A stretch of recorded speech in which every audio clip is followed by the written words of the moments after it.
تو یہ محسوس ہو رہا ہے کہ مردوں میں نہیں آیا ہوں، زندوں میں آیا ہوں، اور زندوں کے ماننے والوں میں آیا ہوں۔ دل کی گہرائیوں سے سنے، دیکھیے ایک بھی لفظ آپ کو سمجھ میں آ گیا، آپ کے دل میں اتر گیا تو زندگی سنور جاتی ہے۔ کیونکہ جب کسی بزرگان دین کی یا اہل بیت اطہار کی، رسول کریم کی نظر ہم پر پڑ جاتی ہے تو ہماری زندگی سنور جاتی ہے۔ عزیزان گرامی، ہم اہل سنت والجماعت کا یہ ماننا ہے کہ جن کی محفل ہے وہ محفل میں ضرور آتے ہیں، چاہے ایک لمحے کے لیے آئے، چاہے ایک پل کے لیے آئے، مگر محفل میں ضرور آتے ہیں، روحانی طور پر آتے ہیں، اور ہم کو، سننے والوں کو، سنانے والوں کو خوب شاباشی دے کر جاتے ہیں، مگر دل میں سچی محبت ہونی چاہیے۔ عزیزان گرامی، درود پاک پڑھیں۔ اللہم صلی علی سیدنا و مولانا محمد وعلی آل سیدنا و مولانا محمد بعدد کل حسنہ و جمالہ۔ چند اشعار آپ کے سامنے پیش کر رہا ہوں۔ آیا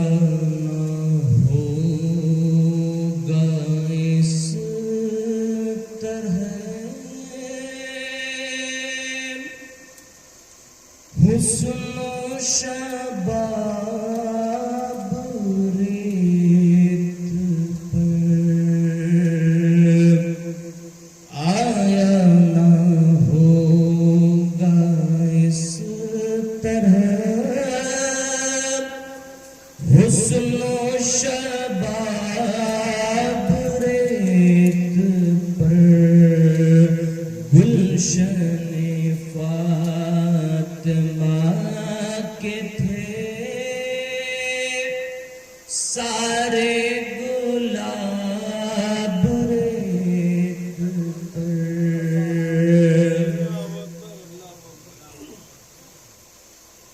آیا نہ ہوگا اس طرح حسن و شباب ریت پر، گلشن فاطمہ کے تھے سارے گلاب ریت پر،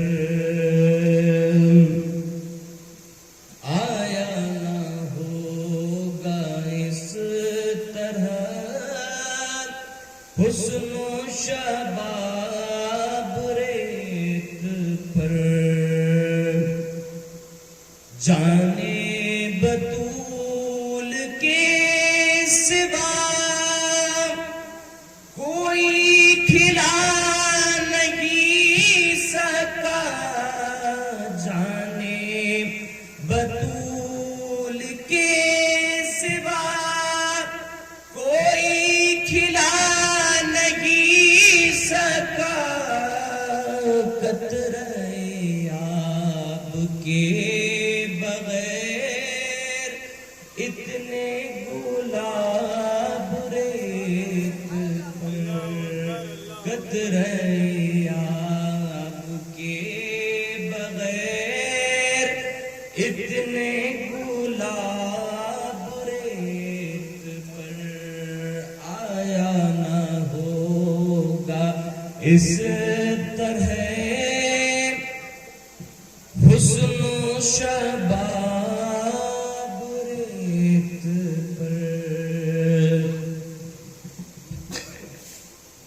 جتنے سوال عشق نے آل رسول سے کیے، جتنے سوال عشق نے آل رسول سے کیے، ایک کے بعد ایک دیے سب نے جواب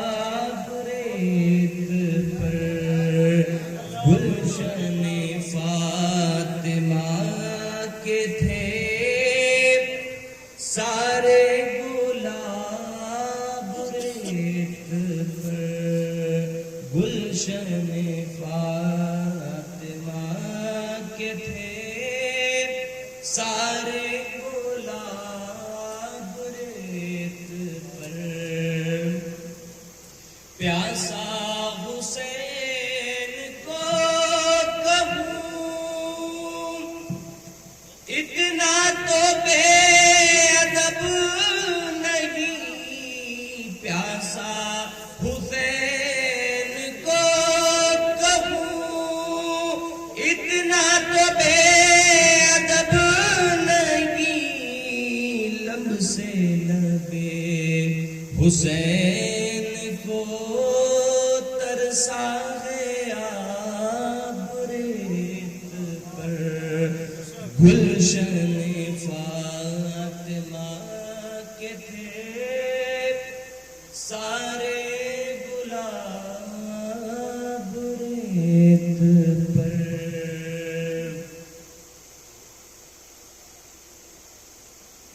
جب تک خدا رہے گا رہے گی حسینیت، جب تک خدا رہے گا رہے گی حسینیت، کتنی دراز عمر ہے زہرا کے لال کی، کتنی دراز عمر ہے زہرا کے لال کی۔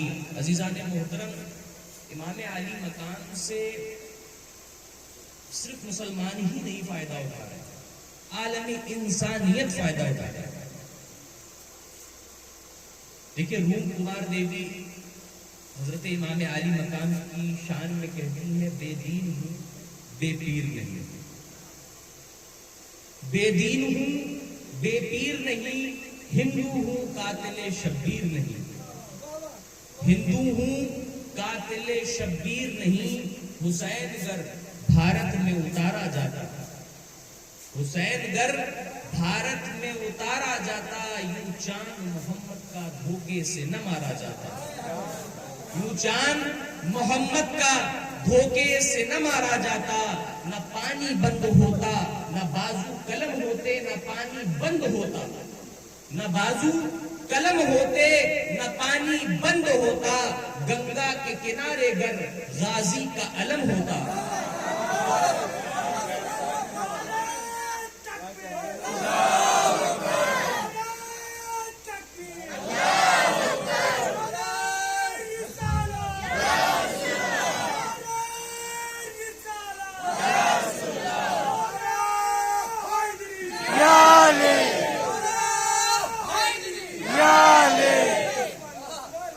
گنگا کے کنارے گر غازی کا علم ہوتا، ہم اس کی پوجا کرتے صبح و شام، ہندو بھاشا میں وہ بھگوان پکارا جاتا۔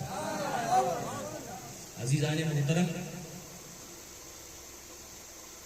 میں نے جو آیت کریمہ پڑھی، قُل لَا أَسْأَلُكُمْ عَلَيْهِ أَجْرًا إِلَّا الْمَوَدَّةَ فِي الْقُرْبَى، آپ سب جانتے ہوں گے کیونکہ سب نے آپ کو بیان کیا ہوگا، مگر آج میں بتاتا ہوں کہ مودت کسے کہتے ہیں، محبت کسے کہتے ہیں، عشق کسے کہتے ہیں۔ عزیزان محترم، اللہ رب العزت نے ارشاد فرمایا ہے کہ اے میرے پیارے حبیب فرما دیجئے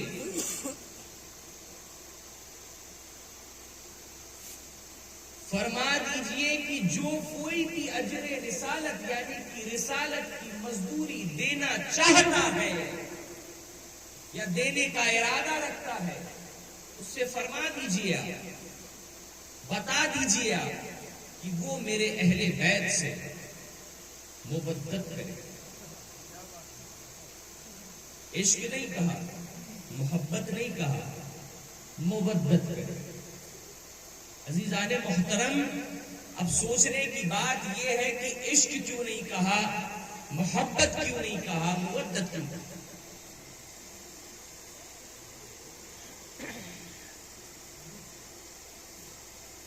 جو محبت ہوتی ہے یہ دوسری منزل ہوتی ہے۔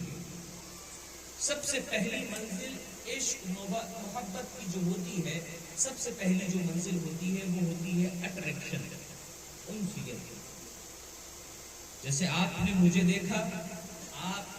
دیکھا، میں آپ کو اچھا لگا، آپ کو مجھ سے انسیت ہو گئی، آپ کہیں گے فلاں انسان دیکھا تھا، بڑا اچھا تھا، بڑا خوبصورت تھا، اس کا بات کرنے کا طریقہ اچھا تھا، یعنی کہ آپ میری طرف اٹریکٹ ہوئے، اور یہ اٹریکشن کچھ دن تک کی انسان نہیں دکھائی دیتا ہے تو اٹریکشن ختم ہو جاتا ہے، پھر یاد آتا ہاں دیکھا تھا کوئی، بھول گئے۔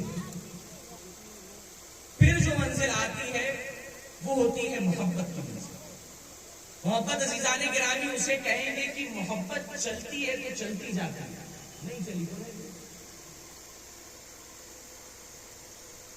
کہتے نہیں کہ چلی تو چاند تک، نہیں چلی تو شام تک۔ محبت کا معاملہ یہ ہوتا ہے، یعنی کہ محبت ختم ہو سکتی ہے، اٹریکشن ختم ہو سکتا ہے۔ اب تیسری منزل کی طرف بڑھتے ہیں جسے کہتے ہیں عشق۔ عشق کا معاملہ یہ ہے کہ سمجھ لیجئے کہ اگر آپ کو اللہ سے عشق ہو جائے تو اللہ آپ سے مانگتا رہے گا، آپ دیتے رہے گا۔ یعنی کہ حضرت ابراہیم علیہ السلام کو جب اللہ رب العزت سے عشق ہوا، آپ نے کہا، اللہ رب العزت نے فرمایا کہ ابراہیم مجھے اپنی دولت دے دو، دے دی، گھر دے دو، دے دیا، یہاں تک کہ بیٹے کو مانگا جو سب سے عزیز چیز تھی، آپ اس کو بھی قربان کرنے پہنچ گئے۔ اب مودت پر آتے ہیں، یہ آپ کو عشق سمجھ میں آیا کہ عشق اسے کہتے ہیں کہ معشوق مانگے اور عاشق دیتا رہے۔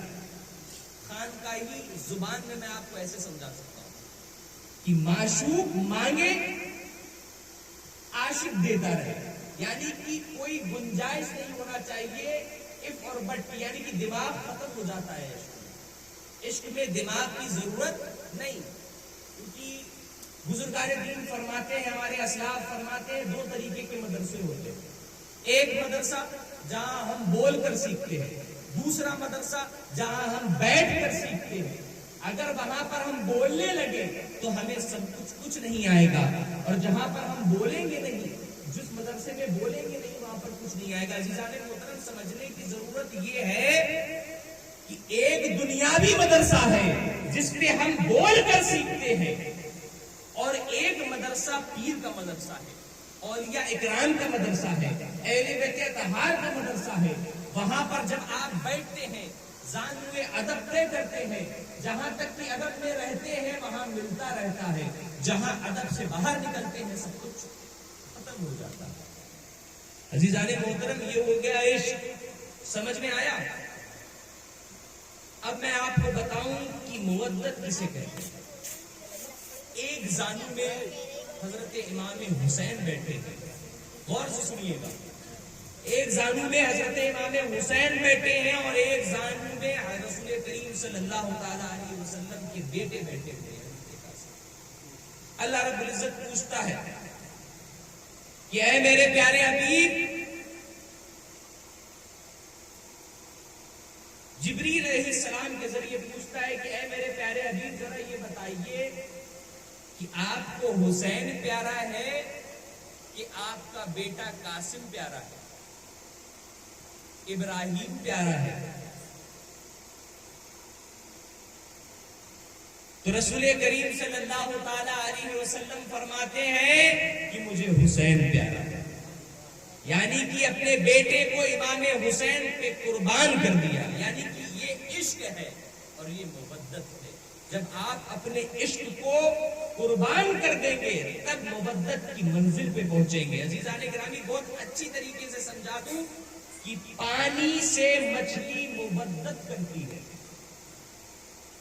یعنی کہ مچھلی کو جب آپ پانی میں ڈالتے ہیں تو وہ زندہ رہتی ہے، مچھلی کو پانی سے نکال لو گے وہ تڑپ کر مر جائے گی۔ عزیزان گرامی، رسول کریم صلی اللہ تعالی علیہ وسلم نے ایسے تھوڑی نہ کہا کہ علی علی کیا کر، حسین حسین کیا کرو، جو ان سے محبت کرے گا وہ مجھ سے کرے گا، جو مجھ سے کرے گا وہ خدا سے کرے گا، ایسے تھوڑی نہ کہا۔ یعنی کہ اتنا علی علی کیا کرو کہ لوگ پریشان ہو جائیں کہ اس کے پاس کچھ ہے نہیں سوائے علی۔ جب لوگ تمہیں دیوانہ سمجھنے لگے، پاگل سمجھنے لگے، سمجھ لو تم بھی اس منزل پر پہنچ رہے کیونکہ جو ان کے دیوانے ہوتے ہیں نا تو ایک درہم میں جنت بھی بیچ دیتے ہیں. کہتے ہیں ایک درہم لاؤ جنت لے جاؤ, ایک درہم لاؤ جنت لے جاؤ. یہ آل رسول کے غلام ہیں, ان سے مودت کرتے ہیں. کوئی بوزر سے پوچھے کہ مودت کسے کہتے ہیں, سلمان سے پوچھے کہ مودت کسے کہتے ہیں, میسم سے پوچھے کہ مودت کسے کہتے ہیں. چلیے کسی سے نہ پوچھیے, امیر المومنین حضرت ابوبکر صدیق سے پوچھیے مودت. ام المومنین سیدہ عائشہ صدیقہ رضی اللہ تعالیٰ عنہ فرماتی ہیں کہ بابا جان آپ علی کو کیوں دیکھا کرتے ہیں؟ جب بھی میں دیکھتی ہوں کہ آپ علی کا چہرہ تکا کرتے ہیں. آپ فرماتے ہیں کہ خدا کی قسم میں نے رسول اللہ سے سنا کہ آپ فرماتے ہیں کہ علی کے چہرے کو دیکھنا عبادت ہے. اگر میرے رسول نہ فرماتے تو میں نہ دیکھتا. میرے رسول فرماتے ہیں کہ علی کے چہرے کو دیکھنا عبادت ہے, یعنی کہ میں علی کو دیکھتا ہوں اور عبادت کرتا ہوں. عزیزان گرامی, مودت سیکھنی ہے تو حضرت عمر فاروق سے سیکھنی ہے. ایک مرتبہ آپ کے صاحبزادے سے حضرت امام حسین کا جھگڑا ہو گیا. جب بچے کھیلتے ہیں تو آپس میں جھگڑے بھی ہو جاتے ہیں. تو حضرت امام حسین نے کہا تم میرے غلام, تمہارے بابا میرے نانا کے غلام. تو حضرت عمر کے صاحبزادے اس وقت امیر المومنین, آپ اس وقت خلیفہ تھے, 23 لاکھ مربع میل میں آپ کی حکومت تھی. کیسر و کسرا آپ کے نام سے کاٹ جاتے تھے. حضرت عمر کے بارے میں جب آپ کے صاحبزادے نے ایسا سنا تو وہ دوڑے دوڑے اپنے بابا کے پاس پہنچے کہ حضرت عمر سے کہنے لگے کہ امیر المومنین بابا جان, حسین نے کہا کہ تم میرے غلام اور تمہارے بابا میرے نانا کے غلام. آپ نے کہا حضرت عمر فاروق نے کہ کیا یہی بات کہی تھی حسین نے؟ دیکھیے امیر المومنین وقت کے خلیفہ امیر المومنین 23 لاکھ مربع میل. دیکھیے عزیزان گرامی, ایک مغالطہ ہوتا ہے. لوگ کہتے ہیں کہ سکندر دا گریٹ, سکندر سب سے بڑا سامراج رکھنے والا تھا. اس کا سامراج 22 لاکھ, اس کا سامراج 21 لاکھ مربع میل میں پھیلا ہوا تھا, اور حضرت عمر کا سامراج 22 لاکھ مربع میل میں پھیلا ہوا تھا. 22 لاکھ مربع میل میں پھیلا ہوا تھا, یعنی کہ حضرت عمر کا جو سامراج تھا, جو آپ نے اسلام کی حدود بڑھائی تھی, اسلام پھیلایا تھا, اسلام کا میسج لوگوں تک کی دیا تھا, وہ 22 لاکھ مربع میل میں پھیل گیا تھا. یعنی کہ سب سے بڑا اگر سامراج کہا جائے گا تو سب سے بڑا سامراج حضرت عمر کا کہا جائے گا. کہ حضرت عمر نے اپنے دور میں سب سے بڑا سامراج کھڑا کر کے دیا تھا. پرشین امپائر, رومن امپائر, سب آپ نے پاش کر دی تھی, سب کو ہرا دیا, گھٹنوں پر لے آئے تھے. حضرت عمر 22 لاکھ مربع میل میں حکومت کرنے والے, کیسر و کسرا جن کے نام سے کاٹ جایا کرتا تھا. عزیزان محترم, جیسے ہی وہ سنتے ہیں کہ حسین نے کہا ہے کہ تم میرے غلام ہو, تمہارے بابا میرے نانا کے غلام ہیں, دوڑے دوڑے امام علی مقام کے پاس آتے ہیں, آپ کے گھر پہ دستک دیتے ہیں اور بلاتے ہیں کہ حسین کہاں ہے. امام حسین باہر نکل کر آتے ہیں تو امام حسین سے کہتے ہیں کہ کیا تم نے میرے بیٹے سے کہا تھا, ایک بار کیا تم مجھ سے کہہ سکتے ہو؟ کیا تم نے میرے بیٹے سے کہا تھا, جو تم نے میرے بیٹے سے کہا تھا, کیا تم وہ مجھ سے کہہ سکتے ہو؟ تو آپ نے فرمایا, دیکھیں یہ خاندان جھوٹ نہیں بولتا, نہ کسی سے ڈرتا ہے, جو بات ہوتی ہے صاف صاف بتاتا ہے. کہنے لگے کہ میں نے یہی کہا تھا کہ تم میرے غلام, تمہارے بابا میرے نانا کے غلام. آپ نے کہا کہ آپ یہ مجھے لکھ کر سند کے طور پر دے سکتے ہیں؟ تو آپ نے فرمایا بالکل دے سکتا ہوں. آپ نے سند کے طور پر لکھ کر دیا, عمر میرے نانا جناب محمد رسول اللہ کا غلام ہے. آپ نے اپنے سر میں وہ سند رکھی, سند رکھ کر رقص کرتے ہوئے اپنے گھر تک کی جاتے ہیں, لوگوں کو بتاتے کی عمر کو پتا نہیں تھا کہ میں رسول کا سچا غلام ہوں کہ نہیں ہوں، مگر عمر کو آج پتا چل گیا کہ میں رسول کا غلام ہوں۔ کل قیامت کے دن اگر کوئی مجھ سے پوچھے گا کہ تم رسول کے سچے غلام ہو تو حسین کی سند پیش کر دوں گا۔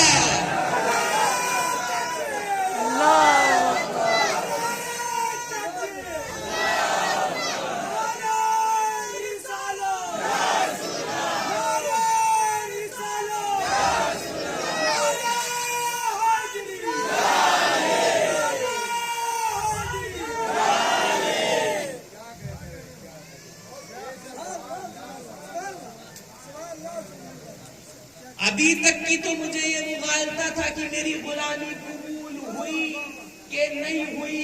قیامت کے دن اگر کوئی پوچھے گا کہ تم رسول کے غلام تھے تو عمر یہ سند پیش کر دے گا کہ نبی کے نواسے نے مجھے یہ سند دی تھی کہ عمر میرے نانا جان کا غلام ہے۔ یعنی کہ عزیزان محترم، اگر غلامی میں سچی آنا ہے تو حسین کا ٹھپا لگانا ضروری ہے۔ جس کے دل میں حسین کا ٹھپا لگا ہوگا وہ دل کبھی مردہ نہیں ہو سکتا۔ عزیزان گرامی، جس کے دل میں حسین کی محبت ہوگی وہ کبھی دل آگ میں جل نہیں سکتا۔ عزیزان گرامی، جس کے دل میں، دیکھیے، اگر اپنے ذہن کو پاک کرنا ہو تو علی علی حسین حسین کیا کرو، ذہن کو پاک کرنا ہے تو علی علی حسین حسین کیا کرو، اگر قلب کو پاک کرنا ہے تو علی علی حسین حسین کیا کرو۔ عزیزان گرامی، یہ ایسی سند ہے اگر قیامت کے دن دکھا دو گے تو بنا حساب کتاب کے جنت میں جاؤ گے۔ عزیزان گرامی، رسول کریم نے فرمایا، میں تھوڑی نہ کہہ رہا ہوں، رسول کریم نے فرمایا ہے کہ میرے یہ دونوں نواسے، میرے یہ جو دونوں نواسے ہیں حسن اور حسین، یہ جنتیوں کے سردار ہیں، نوجوانوں کے۔ عزیزان گرامی، جب میں چھوٹا تھا، میں اپنی بات بتا رہا ہوں، میں جب چھوٹا تھا تو اپنے والد سے سوال میں نے کیا، میں نے کہا ابا یہ بتائیے کہ حضرت امام حسین نوجوانوں کے سردار ہیں تو بوڑھوں کا سردار کون ہوگا؟ تو ابا نے میرے بتایا، بیٹا جنت میں سب نوجوان ہو کر جائیں گے، سب نوجوان ہو کر جائیں گے، یعنی کہ سب کے سردار کون؟ حسین۔ تو اس لیے عزیزان محترم کہتا ہوں، ان سے بیر نہ کرنا، ان سے بیر نہ کرنا، ان سے بیر کرنے والے لعنت اللہ ہو جاتے ہیں۔ ایک شعر سناؤں، تشنا لبوں کی بھیڑ ہے نہر فرات پر۔ عزیزان کرام، دیکھیے کہ امام عالی مقام اہل بیت اطہار سے جو ٹکراتا اس کا حال کیا ہوتا ہے۔ جو بھی اہل بیت، تاریخ گواہ ہے، تاریخ اٹھا لیجیے، جو بھی اہل بیت اطہار سے ٹکرایا اس کا حشر کیا ہوا ہے؟ اہل بیت اپنی جگہ پر قائم ہے، ان کا مرتبہ نہ آپ گھٹا سکتے ہو، اور جتنا اللہ رب العزت نے بڑھا دیا ہے نہ تم اس سے گرا سکتے ہو۔ یہ ہم نے تھوڑی نہ بڑھایا ہے۔ رسول کریم صلی اللہ تعالیٰ علیہ وسلم کچھ بولتے ہی نہیں ہے جب تک کہ وحی نہیں ہوتی ہے۔ میرے پیارے حبیب کچھ کہتے ہی نہیں ہیں جب تک کہ وحی نہ ہو جائے۔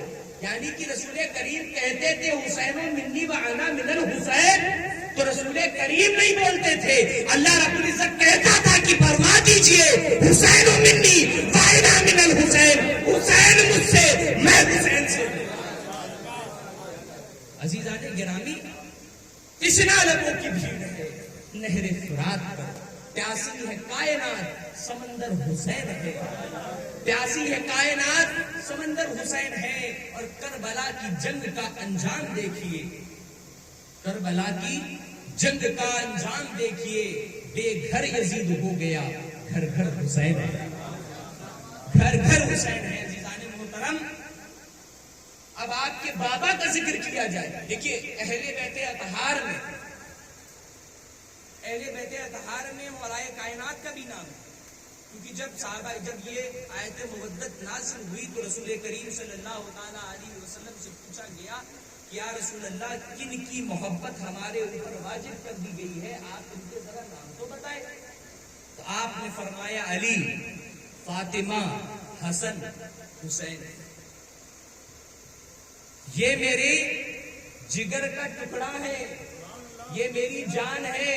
ان کے بابا کے لیے پہلے فرما چکے ہیں کہ علی کا خون میرا خون، علی کا گوشت میرا گوشت۔ جو علی کو، جس نے علی سے بغض کیا اس نے مجھ سے بغض رکھا، جس نے مجھ سے رکھا اس نے خدا سے رکھا، جس نے علی سے جنگ کی اس نے مجھ سے جنگ کی، جس نے مجھ سے جنگ کی اس نے خدا سے جنگ کی۔ عزیزان گرامی، علی المرتضیٰ امام علی مقام کے والد محترم ہیں۔ جب نجران کے عیسائیوں نے آپ کو چیلنج کیا، رسول کریم کو چیلنج کیا، آپ کی کوئی بات کو ایکسپٹ نہیں کر رہے تھے، مان نہیں رہے تھے، کہہ رہے تھے کہ میرا دین سچا ہے، جبکہ وہ جانتے تھے کہ یہ آخری پیغمبر ہے، پھر بھی ایکسپٹ کرنے کو تیار نہیں۔ جیسے بہت سے لوگ ہوتے ہیں، جانتے ہیں کہ علی علی کرنا ہے، پھر بھی بھاگتے ہیں کہیں شیعت کا فتویٰ نہ لگ جائے۔ عزیزان گرامی، گھبرانے کی ضرورت نہیں ہے، دنیا کچھ کہتی ہے کہتی رہے، جس سے محبت کرنا ہے ڈنڈے کی چوٹ پہ کیا کرو، کھلے عام کیا کرو، میدان میں جا کے نعرہ لگایا کرو، کیونکہ یہ مردوں کا نعرہ ہے، نہ مردوں کا نہیں ہے۔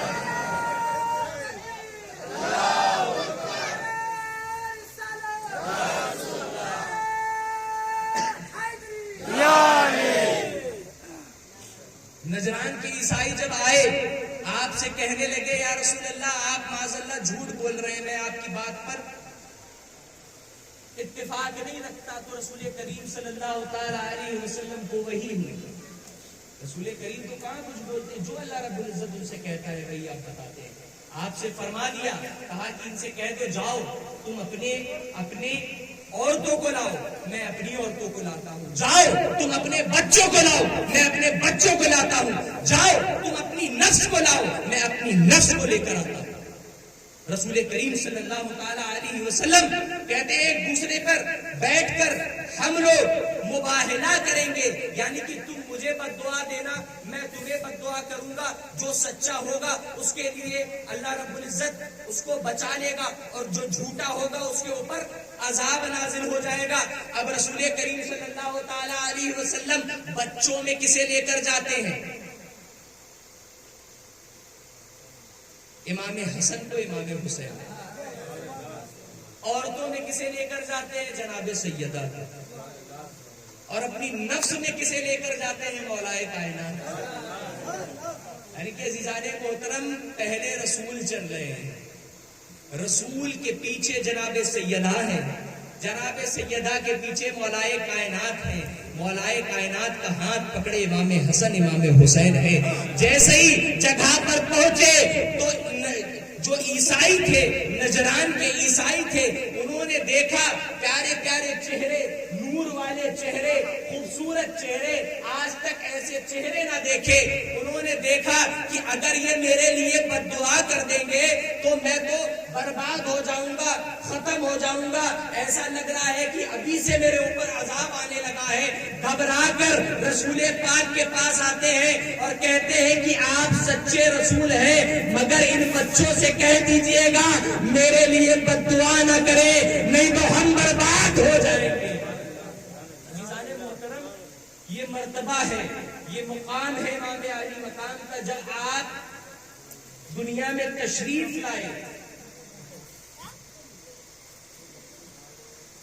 تو رسول کریم صلی اللہ تعالی علیہ وسلم کو، رسول کریم صلی اللہ تعالی علیہ وسلم نے فرمایا کہ حسین میرے جسم کا ٹکڑا ہے۔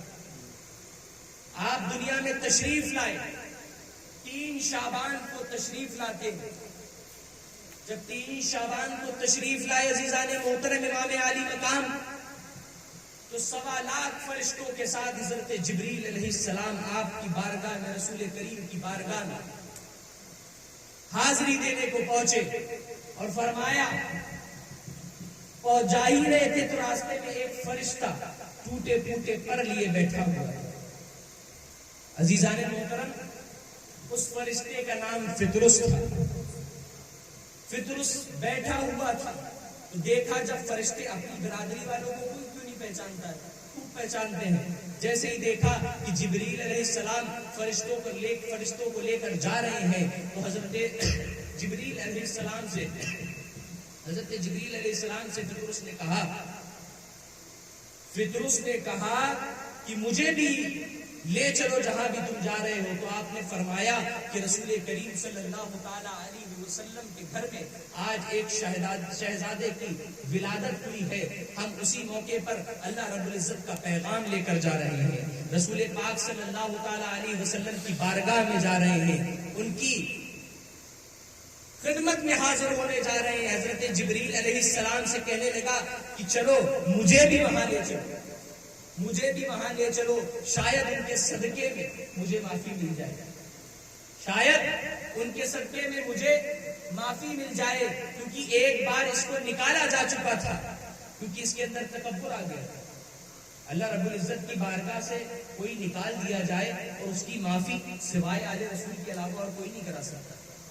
یا رسول کرا سکتے ہیں یا آل رسول کرا سکتے ہیں. اب جیسے ہی یہ پہنچے، حضرت جبریل علیہ السلام نے کہا یا رسول اللہ، الصلاۃ والسلام علیک یا رسول اللہ.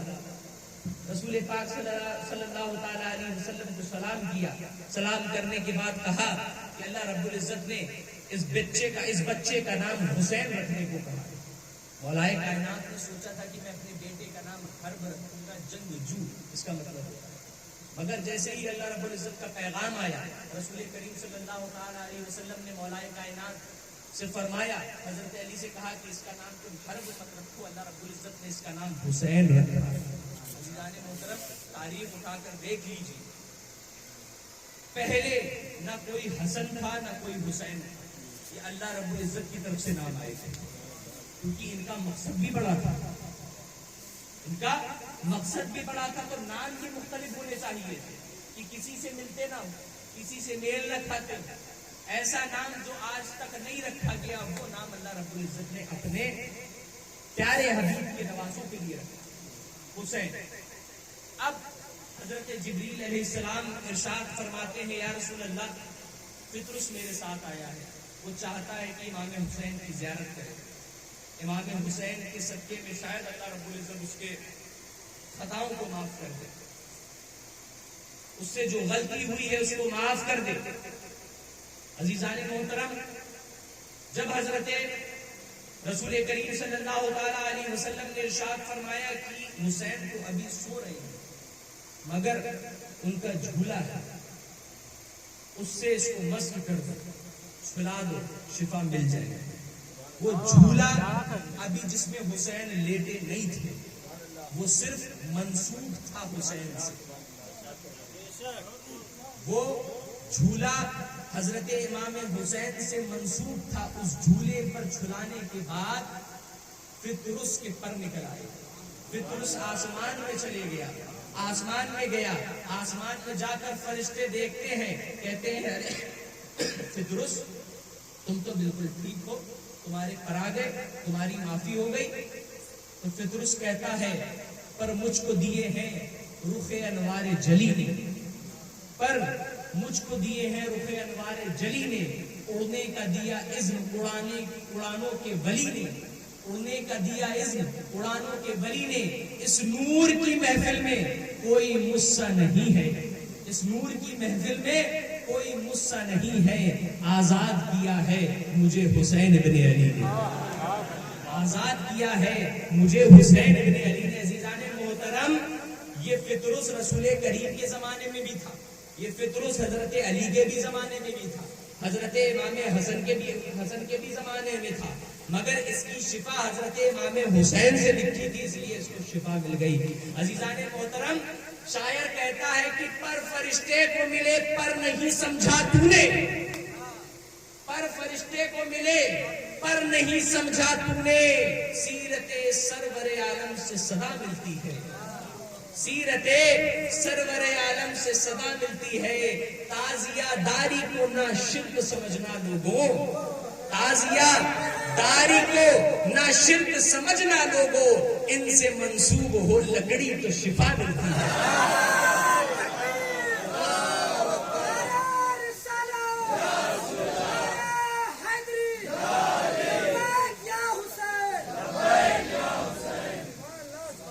منسوب ہو لکڑی تو شفا ملتی ہے۔ عزیزان محترم، ابھی یہ جھولا منسوب کیا گیا تھا تو اس سے پطرس کو شفا مل گئی، جب ہم امام حسین سے منسوب کر کر تعزیہ رکھتے ہیں تو ان کے صدقے میں ہم کو بھی شفا ملتی ہے۔ عزیزان محترم، آپ بتائیے، سوال آپ سے پوچھ رہا ہوں، جب ہم مزارات پہ جاتے ہیں حاضری دینے، سب سے پہلے کیا کرتے ہیں؟ جو ہم اہل سنت کا عقیدہ ہے نا، اس کے بعد سب سے پہلے جاتے ہیں کیا کرتے ہیں؟ کوئی بتا سکتا ہے؟ سب سے پہلے ہم جاتے ہیں، سب سے پہلے ہم چوکھٹ کو چھوتے ہیں، وہاں کی خاک ہوتی ہے وہ اپنے سر پہ لگا لیتے ہیں، پھر آگے جاتے ہیں دیوار چوم لیتے ہیں، پھر آگے جاتے ہیں دہلیز آتی ہے اس کو چومتے ہیں۔ عزیزان محترم، ایک سوال بتائیے، کیا وہ دیوار میں وہ بزرگان دین موجود ہے؟ نہیں موجود ہے نا، تو وہ کیوں چومتے ہیں؟ وہ دہلیز میں کیا وہ بزرگان دین موجود ہے؟ نہیں، تو وہ کیوں چومتے ہیں؟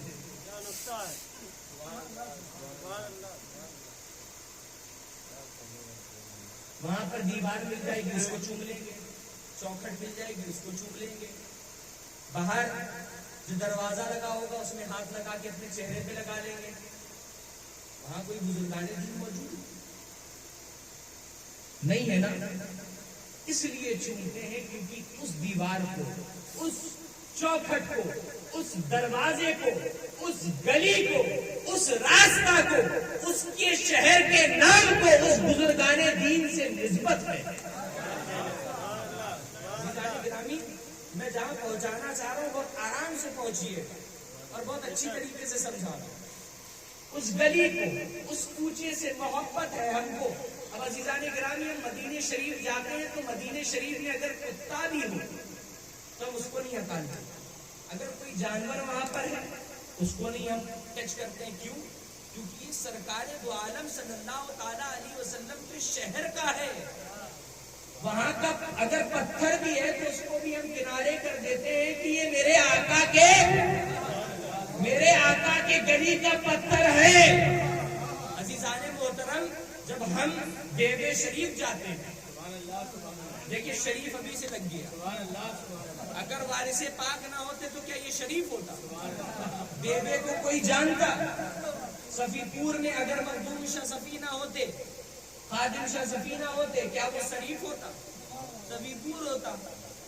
بھائی بتائیے، کچوچا میں اگر مخدوم اشرف جہانگیر سمنانی نہ ہوتے تو کیا وہ کچوچا شریف ہوتا؟ نام میں بھی ادب آ جاتا ہے۔ عزیزان محترم، سمجھنے کی ضرورت یہ ہے کہ جب ہم کسی بزرگ کی بارگاہ میں جاتے ہیں، ٹھیک ہے نا، تو دیوار بھی چومتے ہیں، در بھی چومتے ہیں۔ کس لیے چومتے ہیں؟ کیونکہ اسے اس بزرگ سے نسبت ہے، اس کے نام۔ اچھا، دیوا شریف اگر کہیں لکھا ہو اور کوئی پھینک دے، ہمارے بزرگ لوگ بھی بیٹھے ہوئے ہیں، اگر کوئی لکھا ہو اگر زمین پہ گر جائے تو آپ کیا کرو گے؟ اس کو اٹھاؤ گے، چوم کے ایک جگہ رکھو گے، دیوے شریف کا نام ہے، یہاں پر وارث پاک آرام فرمائے۔ عزیزان گرامی، جب اتنی محبت ان سے ہے تو حسین کے تعزیے سے اتنی چڑ کیوں ہے؟ عزیزان گرامی، کہتے ہیں کہ تعزیہ ملتا جلتا نہیں ہے امام عالی مقام کے روضے سے۔ کیسے بنا دیتے ہو؟ بالکل ہم شبیہ۔ دیکھیے، جب کوئی بھی انسان اتنا بڑا فنکار نہیں ابھی کوئی پیدا ہوا ہے کہ وہ بہو شکل اتارا، وہ بہو شکل نہیں اتار، اتنا بڑا کوئی فنکار نہیں ابھی پیدا ہو گیا کہ وہ بہو روزے کی شکل اتار دے۔ عزیزان محترم، نہ ہم اس کو سجدہ کر رہے ہیں، ہم سجدہ تو نہیں کر رہے، نہ ہم اس کی عبادت کر رہے، ہم صرف اس لیے اس کو اپنے پاس رکھے ہیں، کیونکہ اب آپ یہ بتائیے، ایک سوال آپ سے پوچھ رہا ہوں کہ کعبہ بیت اللہ جو ہے وہ اللہ کی نشانیوں میں سے، ٹھیک ہے نا؟ بیت اللہ اللہ کی نشانی ہے. کیا بیت اللہ اللہ کا گھر کعبہ اللہ رب العزت سے ملتا ہے؟ بتا سکتا ہے کوئی؟ نہیں. اللہ رب العزت فرماتا ہے صفا مروہ من شعائر اللہ، میری نشانیوں میں سے ہے. کیا صفا مروہ اللہ کی طرح ہے؟ نہیں ہے. اب عزیزان گرامی آپ بتائیے کہ اللہ کے جو ولی ہیں وہ اللہ کی نشانیوں میں سے ہے. کیا وہ اللہ کے ولی اللہ کی طرح ہے؟ نہیں ہے، مگر نشانی ہے. بیت اللہ اللہ کی طرح نہیں ہے مگر اللہ کی نشانی ہے. عزیزان گرامی، صفا مروہ اللہ رب العزت کی طرح نہیں مگر اس کی نشانی ہے. یہ جو مسجدیں ہیں اللہ رب العزت کی طرح نہیں مگر اللہ کی نشانیوں میں سے ہے. عزیزان گرامی، آل رسول سید رسول کریم صلی اللہ تعالی علیہ وسلم کے ہو شکل میں تو نہیں ہے مگر رسول کریم صلی اللہ تعالی علیہ وسلم کی نشانیوں میں سے ہے. اسی طریقے سے تعزیہ امام علی مقام کے ہو روزے کی شکل میں نہیں ہے مگر نشانی میں ہے. منسوب کس سے ہے؟ یار یہ مت دیکھو کہ یہ کیسا بنا ہے، یہ دیکھو کہ یہ منسوب کس ذات سے ہے. یہ منسوب کس ذات سے ہے. یار ہم ہرگز تعزیہ داری نہ کرتے اگر وارث پاک نہ کرتے. ہم ہرگز تعزیہ داری نہ کرتے تو خواجہ معین الدین چشتی نہ کرتے. ہم ہرگز تعزیہ داری نہ کرتے تو خواجہ بندہ نواز دیسو دراز نہ کرتے. ہم تعزیہ داری ہرگز نہ کرتے اگر شاہ نیاز بے نیاز رحمت اللہ علیہ بریلی شریف نہ کرتے. عزیزان گرامی، اگر پیر میں پھوڑا نکل آئے تو پیر نہیں کاٹا جاتا. بتائیے، پیر میں اگر پھوڑا نکل آئے تو پیر کاٹ دو. پیر میں اگر پھوڑا نکل آئے تو اس پھوڑے کا علاج کیا جاتا ہے، نہ کہ پیر کاٹ دیا جاتا ہے. اگر اس میں کوئی خرافات عیب ہو گئی ہے تو اس خرافات کو کم کیجیے، نہ کہ تعزیہ داری کو حرام کہہ دیجیے. عزیزان گرامی، بہت ہی ذمہ داری سے بول رہا ہوں، جس کو بات کرنی ہو کر لے. عزیزان گرامی، مطلقاً تعزیہ داری کوئی حرام اہل سنت کی کتاب سے دکھا دے تو میں ممبر چھوڑ کر جاؤں. مطلقاً حرام کسی نے نہیں لکھا، کسی نے بھی مطلقاً حرام تعزیہ داری کو لکھا ہی نہیں ہے. عزیزان محترم، یہ تعزیہ ایسی ویسی چیز نہیں ہے. اب یہ بتائیے کہ تعزیے کو دیکھ کر آپ کو کیا یاد آتا ہے؟ بتائیے، تیز بولیے. حسینی بردر ہے آپ لوگ، تو آپ لوگ کم سے کم تیز بولیے کہ تعزیے کو دیکھ کر آپ کو کیا یاد آتا ہے؟ حسین یاد آتے ہیں نا؟ یزید تو یاد نہیں آتا نا؟ جس کو یزید یاد آتا ہے وہ یزید کو یاد کرتا رہے. ہمیں حسین یاد آتے تھے، یاد آتے ہیں اور ہمیشہ یاد آتے رہے. اور جیسے تعزیہ داری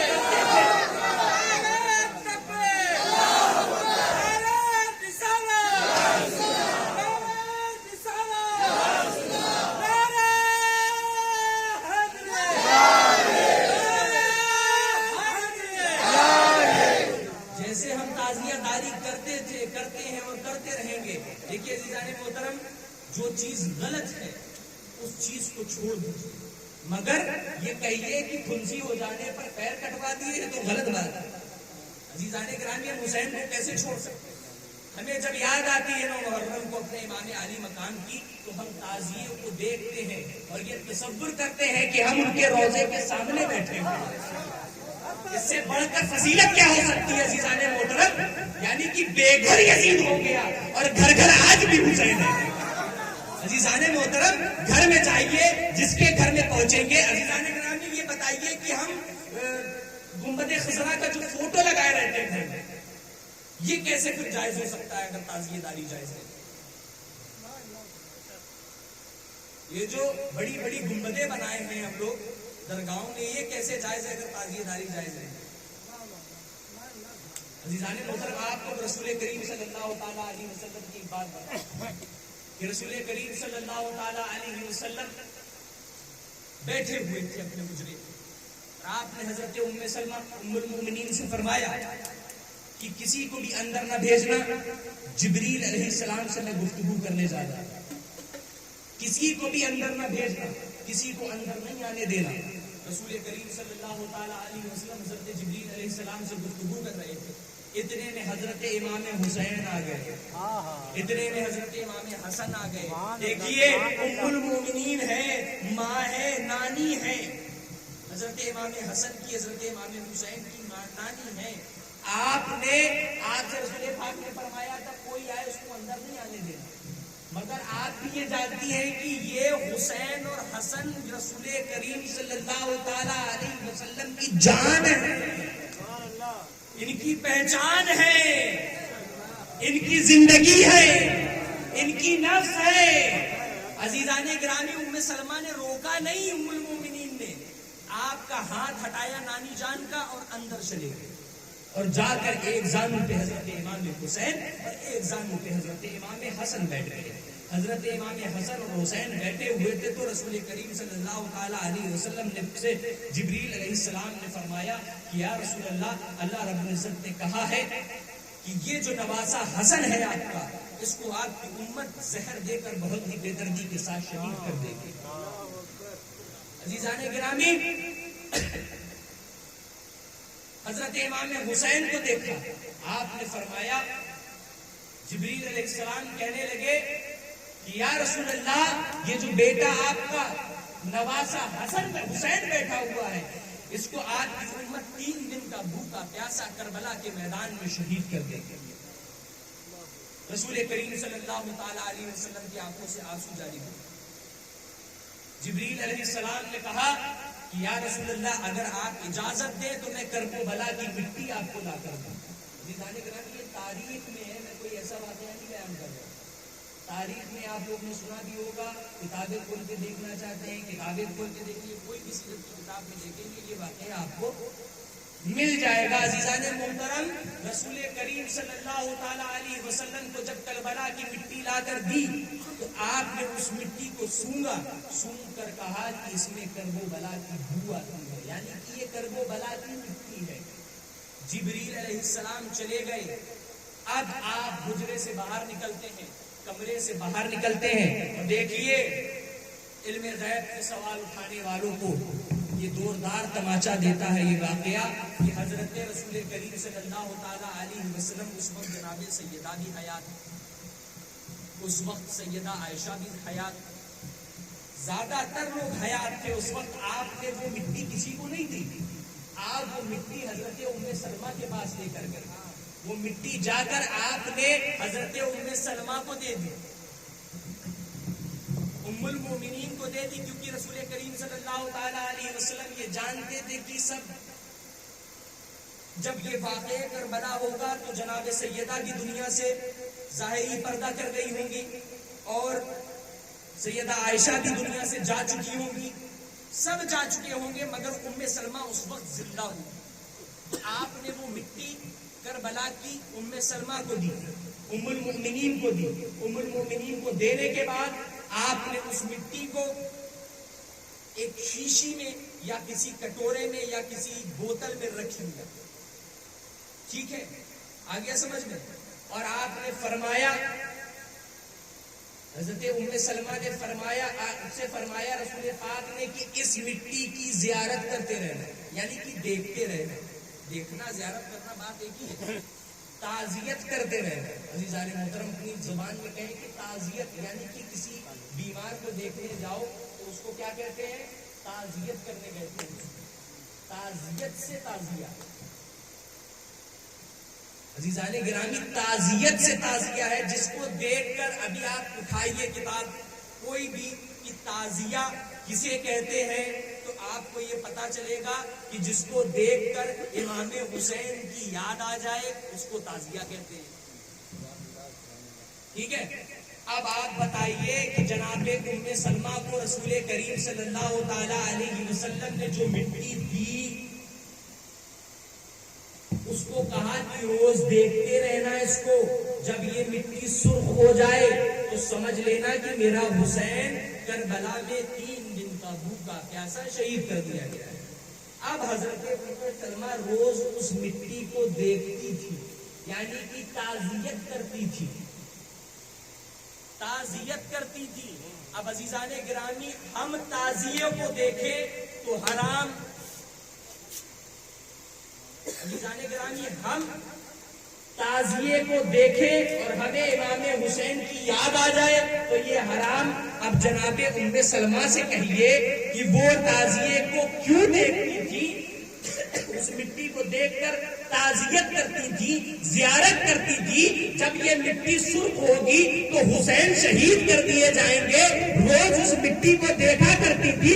اسی طریقے سے ہم 1 محرم سے لے کر 10 محرم تک اپنے گھر میں تعزیہ بنا کر رکھتے ہیں اور یہ یاد کرتے رہتے ہیں کہ یہ امام علی مقام کا روزہ ہے، ہم اس کو دیکھ رہے ہیں، اس کو دیکھ کر ہمیں حسین کی یاد آتی ہے۔ اب دل تو دماغ میں کلیئر ہو گیا، جناب ام سلمہ نے بھی تعزیت کی، تعزیت سے ہی تعزیہ ہے عزیزان گرامی۔ مگر میں یہ کہوں گا کہ اب آپ سے ایک سوال میں یہ پوچھوں گا کہ 9 محرم کے اندر جب 9 محرم آتی ہے، 9 کی تاریخ ہوتی ہے، یعنی کہ 9 کی شب ہوتی ہے، 10 کی شب ہوتی ہے، 10 کی شب ہوتی ہے عزیزان گرامی، یہ بہت ہی ہمارے یہاں یہ چلا آ رہا ہے کہ 9 کی رات کو ہم لوگ، ہمارے یہاں کی جو مائیں ہیں، بہنیں ہیں، بے پردہ ہو کر گھومتی ہیں۔ عزیزان گرامی، ہم لوگ جو ہم لوگوں کا طریقہ ہے اس طریقے کے ہٹ کے کام ہوتے ہیں۔ عزیزان گرامی، یہ کمی ہم لوگوں کی، یہ کمی ہم لوگوں کی ہے کہ ہم لوگ ان لوگوں کو کے اوپر تنبیہ کریں، ان کو سمجھائیں کہ ایسا نہ کرو، اس کی وجہ سے تعزیہ بدنام ہوتا ہے۔ 9 محرم میں گھوم رہے ہیں، اچھے اچھے لباس پہن رہے ہیں۔ عزیزان گرامی سوچئے، تصور کی دنیا میں جائیے کہ 9 محرم کی رات کو کیا ہوا تھا۔ 9 محرم کی رات کو کیا ہوا تھا؟ امام علی مقام نے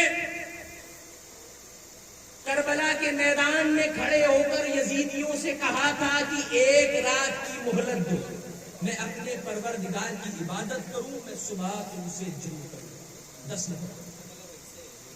10 محرم کو تم سے جنگ کروں گا انشاءاللہ تعالی۔ رسول کریم صلی اللہ تعالی علیہ وسلم کا پیارا نواسا بے چین ہے رات کو کہ صبح میرے گھر والے شہید ہو جائیں گے،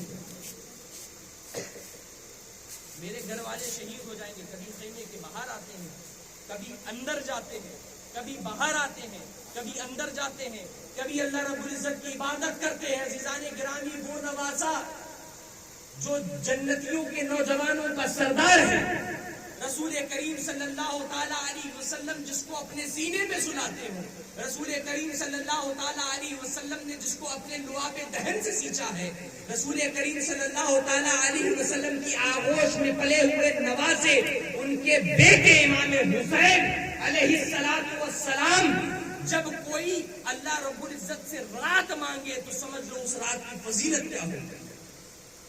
عزیزان گرامی سوچئے، ہمارے اسلاف، ہمارے بزرگان دین فرماتے ہیں کہ ہر شب قدر کو بستر میں بھلے ہی چلے جانا، مگر 9 محرم کی رات کو کبھی بستر میں نہ جانا۔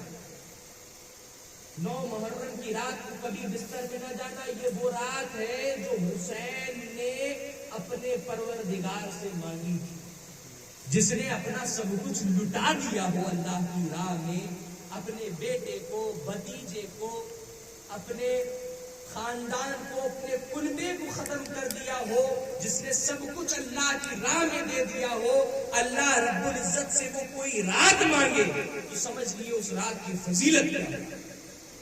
عزیزان گرامی سوچنے کی ضرورت یہ ہے کہ وہ رات کی فضیلت کیا فضیلت ہے جو امام حسین نے مانگی۔ عزیزان گرامی اس میں کوئی بھی ایسا کام نہ کرے جس سے ہم لوگوں کے اوپر انگلیاں اٹھیں۔ عزیزان گرامی عشق کا تقاضا وہی ہے. اگر تعزیہ رکھتے ہو تو باوضو ہو کر تعزیے کے پاس بیٹھے ہو.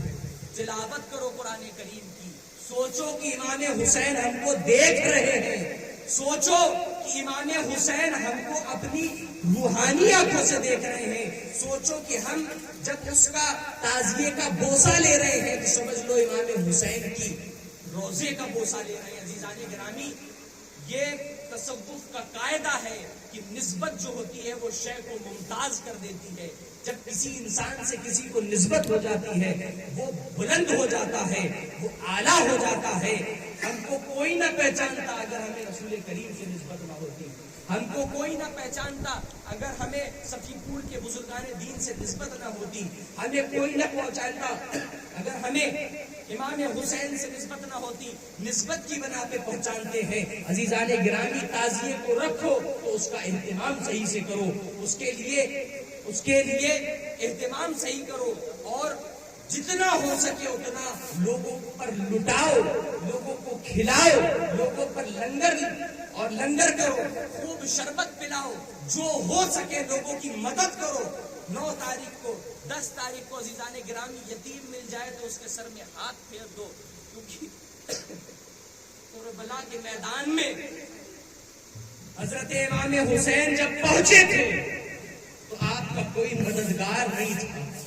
عزیزان گرامی، وہ نبی کا نواسا جب رسول کریم صلی اللہ تعالی علیہ وسلم مسجد نبوی میں خطبہ دے رہے ہوتے تھے، کسی کی ہمت نہیں تھی کہ کوئی رسول کریم تک پہنچ جائے.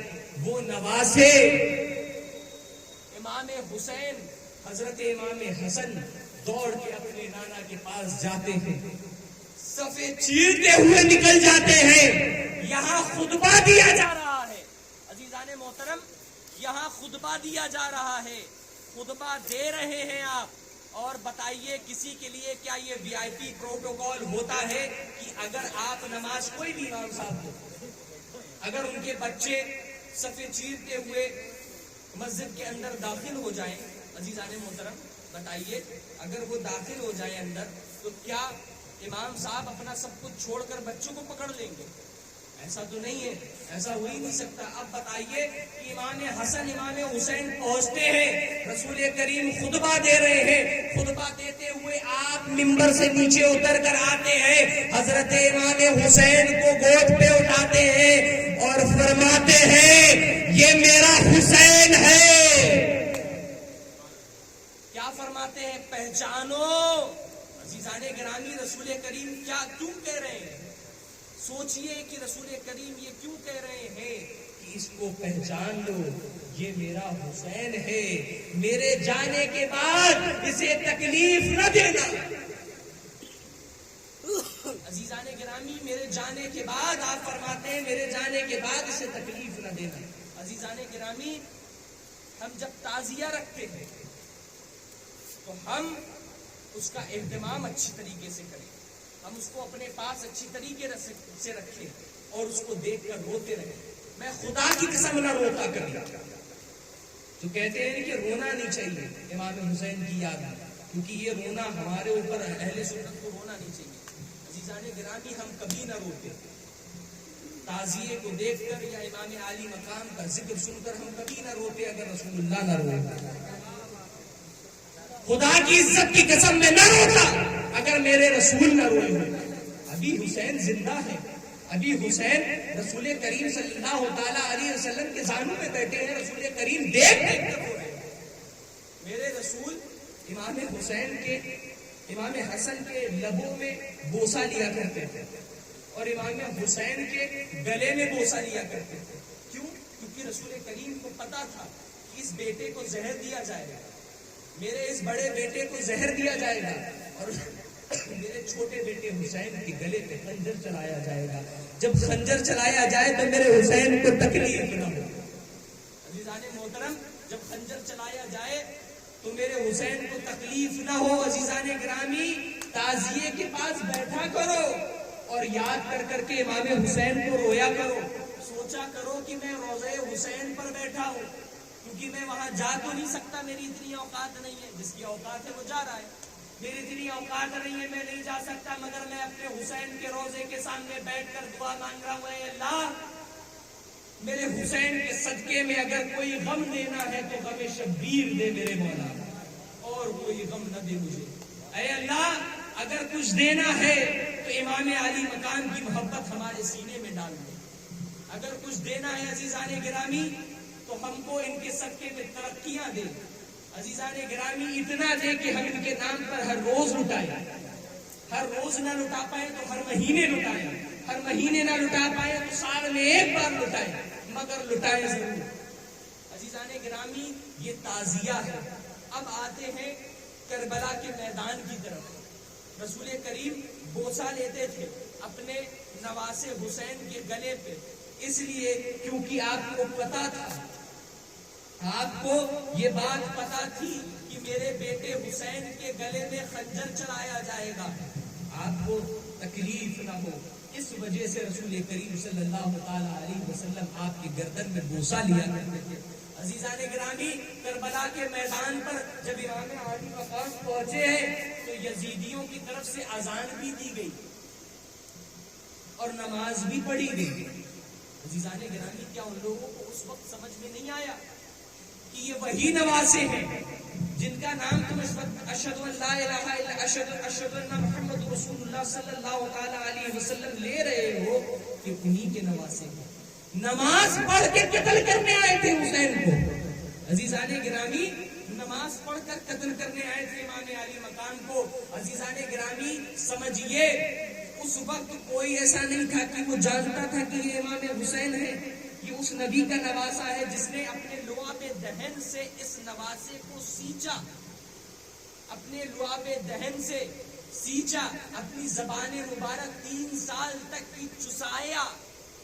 اب عزیزان گرامی حضرت علی کو رسول کریم صلی اللہ تعالی علیہ وسلم نے 3 دن اپنی زبان مبارک چسائی، تو آپ کے بارے میں رسول کریم صلی اللہ تعالی علیہ وسلم فرماتے ہیں کہ انا مدینۃ العلم وعلی بابها، میں علم کا شہر، علی اس کا دروازہ۔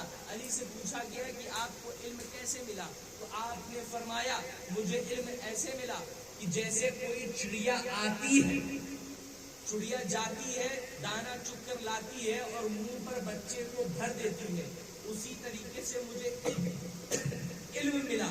یعنی کہ رسول کریم صلی اللہ تعالی علیہ وسلم کو اللہ رب العزت کی طرف سے جو بھی علم ملتا تھا، آپ اپنی زبان مبارک کے ذریعے سے حضرت علی کو اپنی زبان مبارک دے دیتے تھے اور آپ اس سے سارا علم لے لیا کرتے تھے۔ اب سمجھ لیے 3 دن آپ نے یہ دیا، آپ نے اپنی زبان مبارک چسائی، لعاب دہن پلایا، تو آپ کہتے ہیں سلونی سلونی، جو پوچھنا چاہتے ہو اس سے پوچھ لو، جو مانگنا چاہتے ہو اس سے مانگ لو، اس سے پہلے کہ میں تمہارے درمیان سے چلا جاؤں۔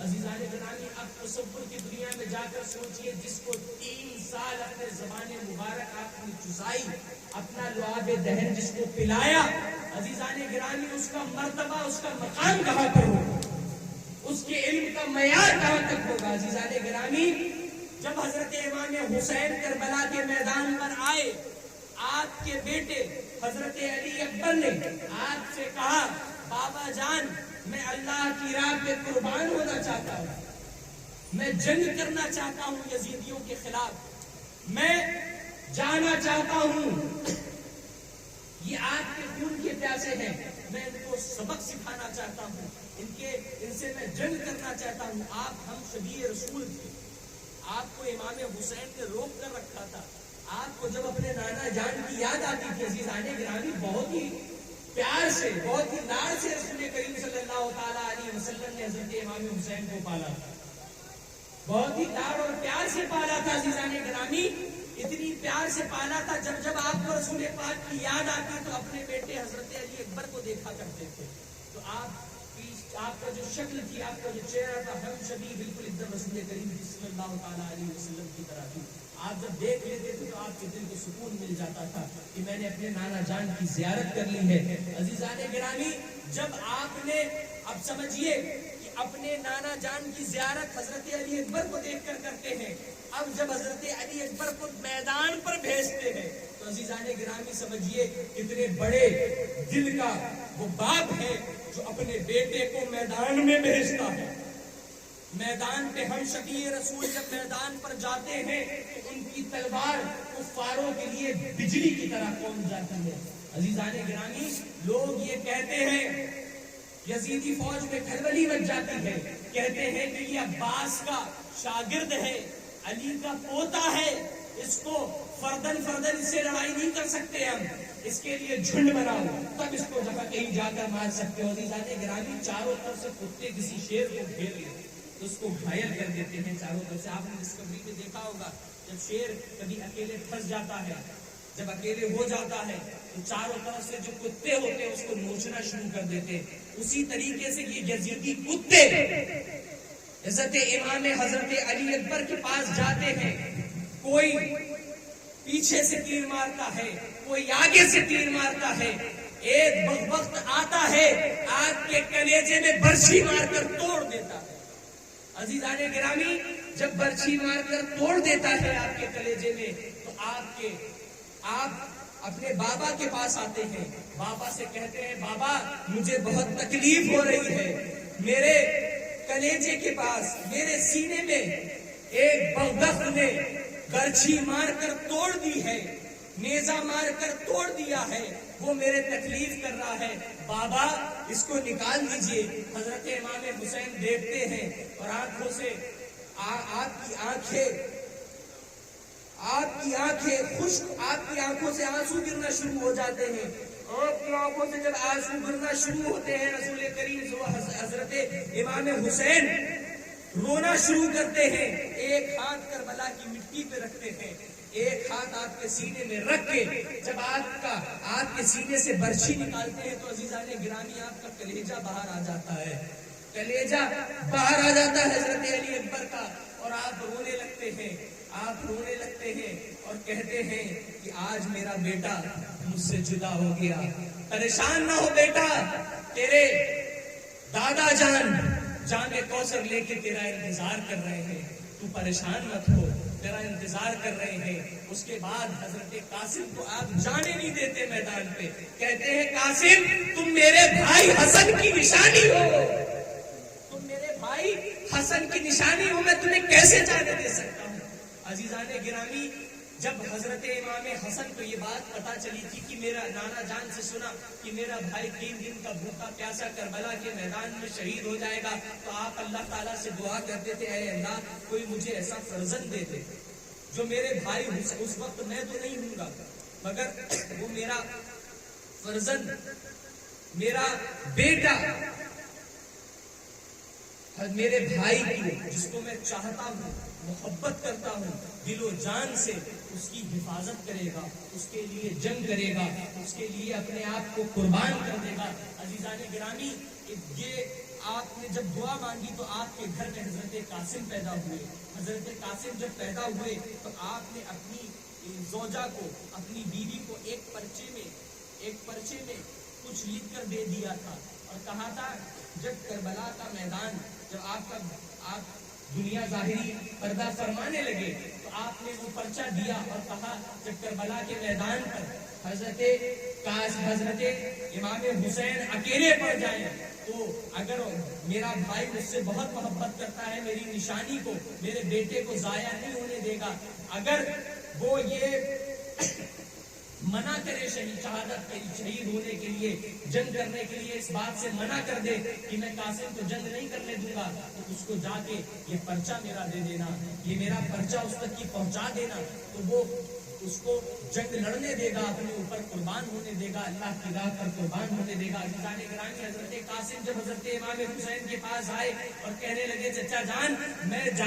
لڑنا چاہتا ہوں، میں جنگ کرنا چاہتا ہوں، میں آپ کے اوپر قربان ہونا چاہتا ہوں، تو رسول کریم صلی اللہ تعالیٰ علیہ وسلم کے پیارے نواسے حضرت امام حسین کہتے ہیں کہ بیٹا تمہیں میں نہیں جانے دے سکتا ہوں کیونکہ تم میرے بھائی کی نشانی ہو، میں تمہیں کیسے جانے دے سکتا ہوں۔ عزیزان گرامی پھر آپ روتے ہوئے اپنی والدہ کے پاس جاتے ہیں. عزیزان گرامی، سوچنے کا مقام یہ ہے کہ شہادت کا جذبہ دیکھیے، شہادت کا جذبہ دیکھیے کہ آپ اپنی والدہ کے پاس جاتے ہیں اور کہنے لگتے ہیں کہ میرے چچا جان مجھے جنگ کرنے کی اجازت نہیں دے رہے ہیں، تو آپ وہ پرچہ دے دیتی ہیں، کہتی ہے جاؤ یہ اپنے چچا کو دے دو، وہ تمہیں جنگ کرنے جانے دیں گے. جب وہ پرچہ کھولتے ہیں اور پڑھتے ہیں، اس میں لکھا ہوتا ہے میرے پیارے بھائی حسین، یہ میں نے اللہ رب العزت سے تمہارے لیے بیٹا مانگا تھا، اس کو جنگ کے لیے منع نہ کرنا، اس کو اللہ کی راہ میں قربان ہونے دینا،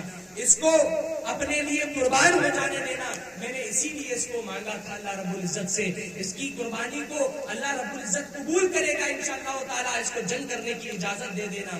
کربلا کے وقت، جب کربلا کا وقت آئے، جب اس کی شہادت کا وقت آئے تو اس کو جانے دینا. حضرت امام حسین نے حضرت قاسم کو جانے کے لیے اجازت جب دی تو حضرت قاسم جنگ کرنے کے لیے پہنچے. آپ نے ہزاروں کفاروں کو مارنا شروع کر دیا. جب آپ نے دیکھا کہ چاروں طرف سے آپ کو یزیدیوں نے گھیر لیا، ایسا گھیرا کہ آپ کو کوئی نیزہ مارتا ہے، کوئی تیر مارتا ہے، جب آپ گھوڑے سے نیچے اتر کر آئے تو آپ نے صدا لگائی، چچا جان میری مدد کیجئے، چچا جان میری مدد کیجئے. اتنی دیر میں مشرق کے گھوڑے مغرب کی طرف، مغرب کے گھوڑے مشرق کی طرف، آپ کے جسم مبارک کو چھلنی چھلنی کر دیا. حضرت امام حسین آتے ہیں، چاروں طرف حضرت قاسم کے لاشے کو ڈھونڈتے ہیں کہ آپ کا جسم مبارک کہاں ہے.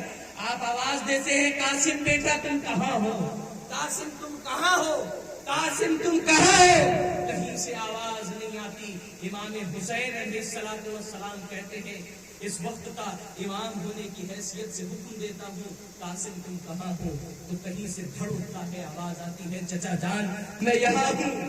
کہیں سے ہاتھ اٹھتا ہے چچا جان میں یہاں. کہیں سے جسم مبارک کے ریزے ریزے اٹھتے ہیں، کہتے ہیں چچا جان میں یہاں ہوں، چچا جان میں یہاں ہوں. بس حضرت امام حسین آپ کے جسم مبارک کے ٹکڑوں کو ایک گٹھری میں کرتے ہیں، گٹھری میں کر کر اٹھاتے ہیں اور کہتے ہیں حسین آج غریب ہو گیا، حسین آج غریب ہو گیا. عزیزان محترم، حسین آج غریب ہو گیا.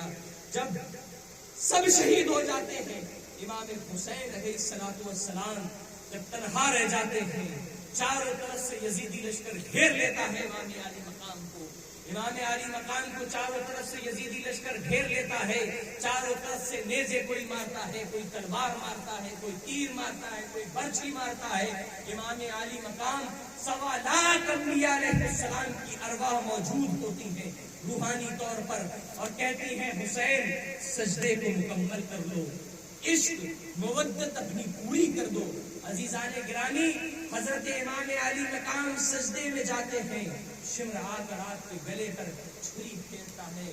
آپ کے جسم مبارک سے آواز آتی ہے سبحان اللہ و بحمدہ، سبحان اللہ العظیم، سبحان اللہ و بحمدہ، سبحان اللہ العظیم، سبحان اللہ و بحمدہ، سبحان اللہ العظیم. جسم مبارک پہ گھوڑے دوڑا دیے جاتے ہیں، گوشت کے ریزے ریزے ہو جاتے ہیں، خون کے قطرے قطرے ہو جاتے ہیں، ہڈیوں کے ریزے ریزے ہو جاتے ہیں.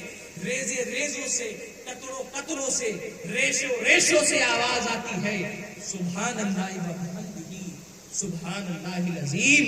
عزیزان گرامی، ایک بڑھیا عورت آتی ہے، بوڑھی عورت آتی ہے، کہتی ہے حسین اب تمہاری نانا جان کی امت نے تمہیں بے دردی کے ساتھ شہید کر دیا، اب تو تسبیح کو بند کر لو.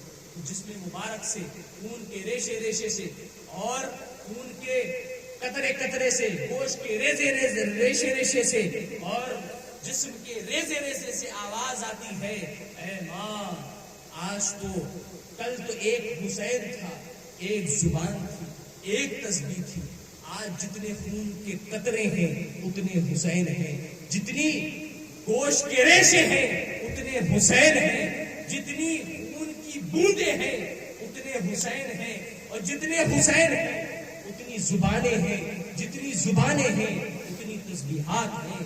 کل قیامت کے دن نانا دان پوچھیں گے اے میرے پیارے حسین دنیا سے کیا لائے ہو، تو یہ حسین یہ تسبیحات پیش کر دے گا اور کہے گا کہ گنہگار امت کو بخشوا لیجیے، گنہگار امت کو بخشوا لیجیے۔ عزیزان گرامی، حضرت امام حسین نے اپنی زندگی کو ختم کر دیا، اس لیے اپنے کلبے کو لٹا دیا کہ آپ تک کی صحیح دین پہنچے، آپ تک کی صحیح اسلام پہنچے۔ عزیزان گرامی، وہ عورتیں رسول کریم صلی اللہ تعالی علیہ وسلم کی گھرانے کی وہ بیٹیاں جن کو کسی نے دیکھا نہیں بے پردہ، جن کا کپڑا کسی نے نہیں دیکھا، جن کی چادر کسی نے نہیں دیکھی، ان کو بے پردہ گھمایا گیا میدان میں۔ عزیزان گرامی، ایک شاعر کہتا ہے، یہ کون سی مستورہ ہے کیا مانگ رہی ہے۔ دل کی گہرائیوں سے سنیے گا، یہ سوز ہے، یہ ایک شاعر اپنا درد بیان کر رہا ہے، کہہ رہا ہے یہ کون سی مستورہ ہے کیا مانگ رہی ہے، اسلام سے خدمت کا صلہ مانگ رہی ہے، ہر صاحب غیرت سے رضا مانگ رہی ہے، افسردہ ہے افلاک سیاہ پوش زمیں ہے، جبریل ذرا دیکھیے زینب تو نہیں ہے۔ عزیزان گرامی، ہر اس صاحب غیرت سے آپ نے کہا کہ میں نبی کی نواسی ہوں، کم سے کم غیرت کر کے مجھے رضا دے دو۔ غیرت کر کے جب آپ نے کسی نے کچھ نہ سنا تو آپ نے اپنے چہرے مبارک پہ کیچڑ لگا لیا کہ کوئی پہچان نہ پائے۔ عزیزان گرامی، یہ معجزہ، یہ کرامت امام حسین نے ایسے نہیں دکھائی کہ نیزے پہ چڑھ کر آپ قرآن پاک کی تلاوت کرنے لگے، اس وجہ سے دکھائی کیونکہ لوگ کسی اور میری گھر کی عورتوں کو نہ دیکھیں ننگے سر، یہ دیکھیں کہ ایک کٹا ہوا سر عبادت کر رہا ہے، تلاوت کر رہا ہے قرآن پاک کی۔ یہ کتنی بڑی بات ہے کہ کوئی کٹا ہوا سر قرآن کریم کی تلاوت کرتا ہے۔ شاعر بہت ہی پیار سے کہتا ہے، سرکار کے لالوں کی یہ شان ذرا دیکھو، سر نیزے پہ ہے پھر بھی قرآن سناتے ہیں۔ نعرہ تکبیر، نعرہ تکبیر، نعرہ رسالت، نعرہ رسالت، نعرہ حیدری۔ عزیزان گرامی، جب سب کچھ لٹ گیا، سب برباد ہو گیا، یزید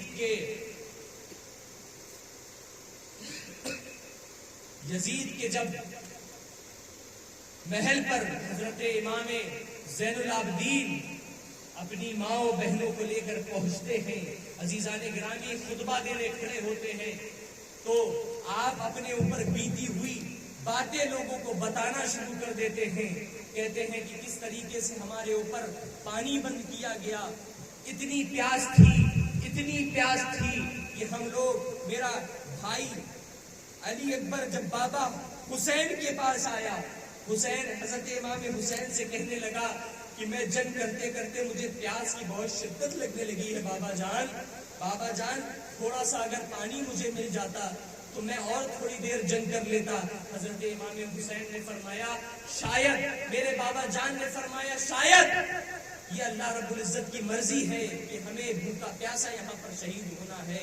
میرے بیٹے میری زبان کو چوس لو، شاید تمہیں اس سے کچھ نمی مل جائے۔ عزیزان گرامی، جیسے آپ نے اپنی زبان مبارک حضرت علی اکبر کے منہ میں دی، حضرت امام حسین نے تو آپ نے کہا بابا جان میری زبان سے خوش تو آپ کی زبان ہے، میری زبان سے خوش تو آپ کی زبان ہے، میں کیا کروں؟ عزیزان گرامی، یہ سب جب بتانا آپ نے شروع کیا، حضرت امام زین العابدین نے لوگ رونا شروع ہو گئے کہ نبی کے نوازوں کو اس طریقے سے اس بخت نے شہید کروا دیا، اس طریقے سے کروایا۔ عزیزان گرامی، جب یہ خطبہ دینا شروع کیا تو یزید ڈر گیا کہیں پبلک میرے خلاف نہ ہو جائے، عوام میری مخالفت نہ کرنے لگے۔ اسی وقت یزید نے حکم دیا جاؤ اذان دینے لگو، جاؤ اذان دینا شروع کر دو۔ جیسے ہی اذان شروع ہوئی، اللہ اکبر اللہ اکبر، حضرت امام زین العابدین خاموش ہو گئے۔ آپ نے فرمایا اللہ اکبر، بے شک اللہ سب سے بڑا ہے۔ جیسے کہا اشہد ان لا الہ الا اللہ، آپ نے کہا بے شک اللہ کے سوا کوئی عبادت کے لائق نہیں۔ جیسا ہی آپ نے کہا، جیسے ہی اس نے کہا اشہد ان محمد رسول اللہ، حضرت امام زین العابدین کھڑے ہوتے ہیں، کہتے ہیں یزید دیکھ، آج تیرے نانا کا نام زندہ ہے کہ میرے نانا کا نام زندہ ہے۔ عزیزان گرامی، کہتے ہی کہتے میری عمر گزر جائے گی، ان کا بیان ہے کوئی داستان نہیں۔ اللہ سلکم علیہ اجرا الا المودۃ فی القربى۔ عزیزان گرامی، جس طریقے سے ہم دنیا میں کماتے ہیں، کھاتے ہیں اور سرکار کو ٹیکس چکاتے ہیں، اس طریقے سے ہمیں اسلام ملا، دین ملا، اسلام جیسا دین ملا، نماز جیسی عبادت ملی، رسول کریم جیسا نبی ملا، اہل بیت اطہار، حضرت امام حسین، حضرت امام علی، حضرت جناب سیدہ اور حضرت امام حسن، ایسے لوگوں کی نعمت ہم کو ملی۔ عزیزان گرامی، اس کا اگر رسول کریم صلی اللہ تعالی علیہ وسلم کوئی، اگر اللہ رب العزت اگر آپ سے کوئی ٹیکس مانگتا ہے، اگر کوئی اجرت مانگتے ہیں تو وہ یہ مانگتے ہیں کہ رسول کریم کی اہل بیت سے مودت کیجیے، ایسی مودت جیسے پانی سے مچھلی مودت کرتی ہے۔ عزیزان گرامی، اتنا ذکر کیجیے حسین کا کہ یزیدیت ختم ہو جائے۔ عزیزان گرامی، جہاں حسین ہوگا وہاں یزید کی کوئی گنجائش نہیں، اور جہاں یزیدیت پنپ رہی ہوگی وہاں حسین کے نام سے لوگ چڑ رہے ہوں گے۔ عزیزان گرامی، ایک بات اپنے دل میں بیٹھا لیجئے، عشق کا تقاضا یہی ہے کہ معشوق کی رضا پہ عاشق کو راضی رہنا چاہیے۔ اپنی سیرت کو امام حسین پہ، حضرت امام حسین کی سیرت پہ ڈالیے، 5 وقتہ نمازی ہو جائیے۔ عزیزان گرامی، کل کوئی یہ انگلی نہ اٹھانے پائے کہ یہ حضرت امام حسین کا ذکر بہت کرتے ہیں، نام بہت لیتے ہیں، محفلیں منعقد کرتے ہیں، مگر ان کے طریقے پہ نہیں چلتے، نہ نماز کرتے ہیں، نہ روزہ رکھتے ہیں، نہ کوئی اچھے کام کرتے ہیں۔ عزیزان گرامی، لوگوں کو یہ بتائیے، کہ لوگوں کو یہ دکھا دیجیے کہ جب ہم اتنے بہتر ہیں تو سمجھ لو ہمارا رسول کتنا بہتر ہوگا، سمجھ لو کہ امام حسین کتنے بہتر ہوں گے۔ گاندھی جی جب یہ 15 اگست جب آزادی کی جنگ لڑتے لڑتے پریشان ہو جاتے تھے، گاندھی جی کو آپ یہ کہا کرتے تھے، آپ یہ کہتے تھے کہ میں جب یہ پریشان ہو جاتا ہوں آزادی کی جنگ لڑتے لڑتے تو میں امام حسین کے ست اور اہنسا کے پاٹ کو یاد کر لیتا ہوں، مجھے صبر مل جاتا ہے۔ امام حسین کی جو آپ نے یزید کے خلاف آپ نے جو جنگ کی تھی، مجھے صبر مل جاتا ہے کہ آپ نے اپنا پورا خاندان لٹا دیا تھا۔ اس وجہ سے میں جب گھبرا جاتا ہوں، سخت اہنسا کے پاٹ سے میں جب گھبرانے لگتا ہوں سب کی راہ میں چلتے چلتے، تو امام حسین کو یاد کر کے پھر میں سب کی راہ پہ چلنے لگتا ہوں۔ کہتے ہیں کہ اگر 72 سولجر جیسے امام حسین کے پاس جانثار تھے ویسے میرے پاس ہوتے تو میں ان انگریزوں کی حکومت مشرق سے لے کے مغرب تک کے ختم کر دیتا اگر 72 نفوس قدسیہ جیسے حضرت امام حسین کے پاس تھے۔ عزیزان گرامی، انسان کو بیدار ہو بولے میں ہو، ہر قوم پکارے گی ہمارے ہیں حسین۔ انسان کو بیدار ہو بولے میں ہو، ہر قوم پکارے گی ہمارے ہیں حسین۔ ایک ہندو شاعر کہتا ہے، اس قدر میں سن کے رویا داستان کربلا، اس قدر میں سن کے رویا داستان کربلا، میں تو ہندو ہی رہا آنکھیں حسینی ہو گئی۔